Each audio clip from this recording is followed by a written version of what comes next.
इतने एडवाइजरी ऐसे नियम सख्त लागू कीजिए। वो कह रहे हैं आप लागू करेंगे, हम मानेंगे। आप लागू क्यों नहीं कर रहे? अभी भी यही खबरें हैं कि मास्क भी सलाह दी गई है कि आप पहनिए। आपने अनिवार्य नहीं किया है उसको। अगर इतनी गंभीर स्थिति सर दिख रही है तो क्यों नहीं अनिवार्य कर रहे हैं? क्यों एक स्ट्रिक्ट एडवाइजरी नहीं लेकर आते हैं? मैं बताता हूं। हाँ बिल्कुल बता रहे हैं। इन्होंने कहा कि हम नियम होगा तो मानेंगे। मैं याद दिलाना चाहता हूं, 6-7 लोग दिख रहे हैं। जब कोविड का पहला दौर आया, लॉकडाउन लगाया गया, तो क्या कहा इन्होंने?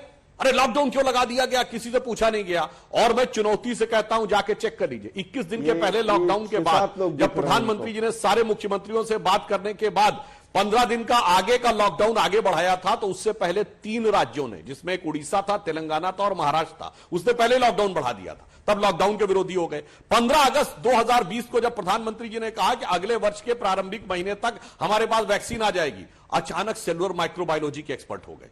हो ही नहीं सकता, इतने कम समय में वैक्सीन कैसे बन सकती है, इतने में तो टाइम नहीं हो सकता, ट्रायल नहीं हो सकता, वगैरह वगैरह। और भारत ने नहीं, दुनिया के 8-10 देशों ने बनाई। अब सुनिए, जब जनवरी में वैक्सीन आई, अरे कितने का सैंपल था, इसका स्टैटिस्टिकल सर्वे, स्टैटिस्टिक्स के एक्सपर्ट हो गए।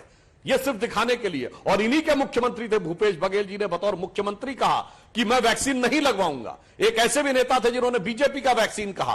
अगर जनवरी के महीने में सबने मिलकर वैक्सीन को सही ढंग से लगाया होता, ये सब जनता को पता है। मैं आज के मुद्दे पर पूछ रही हूँ सर। आप अगर चाहते, एक सलाह दी गई है सर, मैं ये पूछ रही हूँ कि अभी एक एडवाइजरी क्यों नहीं, जब वो ये बात तो कह रहे हैं ना कि एडवाइजरी दीजिए, हम मानेंगे। सुनिए तो, मैं जो बात कह रहा हूं, अरे अर्पिता जी मेरी बात तो सुनिए। जिन लोगों ने साइंटिस्टों की नहीं मानी, स्टैटिस्टिकल सर्वे की नहीं मानी, डॉक्टर की नहीं मानी, वो आज कहें कि सरकार की मानेंगे, तो सारे देश को पता है कि इनके खाने के दांत और दिखाने के दांत। ठीक है, लेकिन आप अगर ये कर देते हैं, एडवाइजरी जारी कर देते हैं, तो ये सामने आ जाएगा ना कि वो मान रहे हैं कि नहीं मान रहे हैं। सर यहाँ तो आपका रोल है ये करना, एडवाइजरी जारी करना, मास्क अनिवार्य करना, ये नियम और सख्ती से इसका पालन हो, ये सब तो अभी सरकार की जिम्मेदारी है।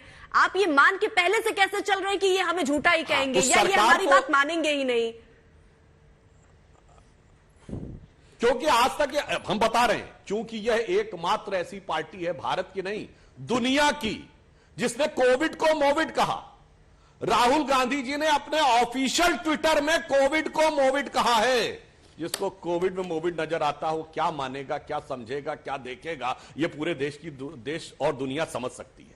इसलिए उनको समझाना जो है, वो जिसे कहते हैं दीवार पे सर मारने के बाद, सरकार तो धीरे धीरे निर्णय लेती है। सरकार ने आज एडवाइजरी जारी की, स्थिति और खराब होगी तो अनिवार्यता करेगी। अभी सरकार ने अनिवार्यता नहीं की है, बस ये कहा है कि अगर आप क्राउडेड जगह पे हो तो आपको यह सलाह है कि मास्क पहने। और मैंने जो प्रश्न किया था, भाई राहुल गांधी जी को Z+ सिक्योरिटी विद ASL है, आप क्या उनके आसपास के लोगों का कोविड टेस्ट कराते हैं या नहीं?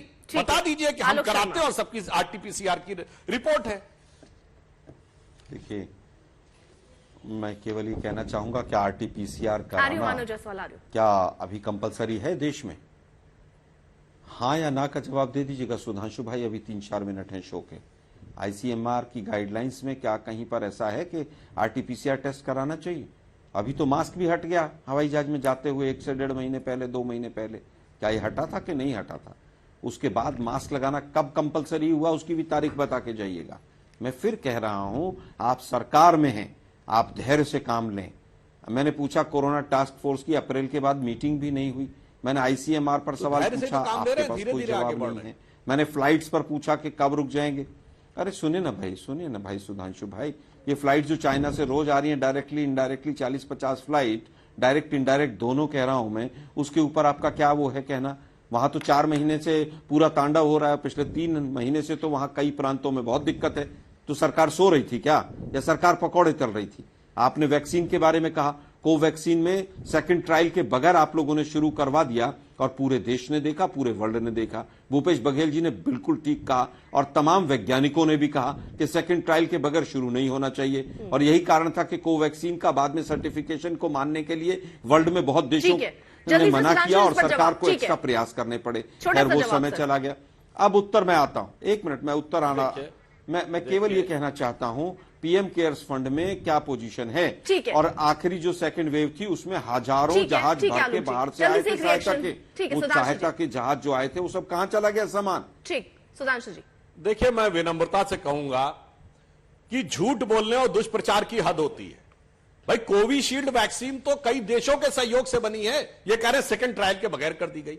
अरे भाई किसी राजनीति अपनी जगह है, आईसीएमआर तय करता, भारत सरकार नहीं। आप कह रहे आपने कर दिया, आपने कर दिया। यही तो मैं कहना चाहता हूं, झूठ और दुष्प्रचार के द्वारा चाहे जनता की स्वास्थ्य की कीमत पर हो, मेरे राजनीतिक हित सिद्ध होने चाहिए। ये मेरे विचार से विपक्षी दलों ने बहुत खतरनाक काम किया। और यहां हम ये नहीं कह रहे, हम तो सिर्फ ये कह रहे हैं जो सुझाव दिया जा रहा है उसको आप पालन करिए और ये कहिए कि आगे और सुझाव होगा तो हम मानेंगे। और अंत में एक बात कह दूं, आखिर में ये यात्रा ना गुजरात के चुनाव के लिए रुकी और ना यात्रा संसद के सत्र के लिए रुकी, परंतु क्रिसमस के समय और अंग्रेजी नववर्ष का समय आ रहा है, तब शायद जनेऊधारी ब्राह्मण की यात्रा उस कालखंड में अवकाश ले रही है। और वो क्यों अवकाश ले रही है, विचार मैं आप पे छोड़ता हूं। बिल्कुल, तो देखिए ये कुल मिलाकर अब ये जो यात्रा है, भारत जोड़ो यात्रा, वो फरीदाबाद पहुंच चुकी है। कल दिल्ली में इसकी एंट्री है, जहां एक तरफ ये कहा जा रहा है कि इसको रोकने की साजिश है, वहीं बीजेपी की अपनी दलील